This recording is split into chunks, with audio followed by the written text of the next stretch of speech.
ลูกมันสำปะหลังเสร็จแล้วนะทุกคน ขั้นตอนต่อไปของเราคือ การฉีดยาคุมหญ้า หรือฉีดยาคุมวัชพืชนั่นเอง วัชพืชที่จะงอกหลังจากนี้นะทุกคน ถ้าเจอฝนนี่โอ้โหเป็นเบี้ยเป็นแหนเลยนะทุกคน ถ้าหลังจากที่ปลูกเราต้องรีบฉีดยาคุมหญ้าไว้เลยทุกคน เพราะฉะนั้น ถ้าไม่ฉีดไร่เราจะรกมากเลยทุกคนหญ้าขึ้นพรึบเลยนะทุกคน สมัยก่อนเนาะไม่มีการฉีดยาคุม สมัยนี้เขามีการฉีดยาคุมหญ้า อย่างน้อยเขาคุมได้ประมาณ2-3 เดือนทุกคน ให้หญ้ามันงอกช้าที่สุด เพื่อจะไม่หญ้ากับมันจะได้ไม่เท่ากันนะทุกคน ให้มันไม่ได้งอกก่อนหญ้าค่อยงอกตามหลังทุกคนอันนี้ก็เราก็มาฉีดยาคุมหญ้ากัน ก็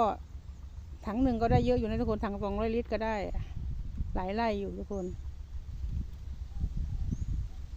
อ้าวทำป้าย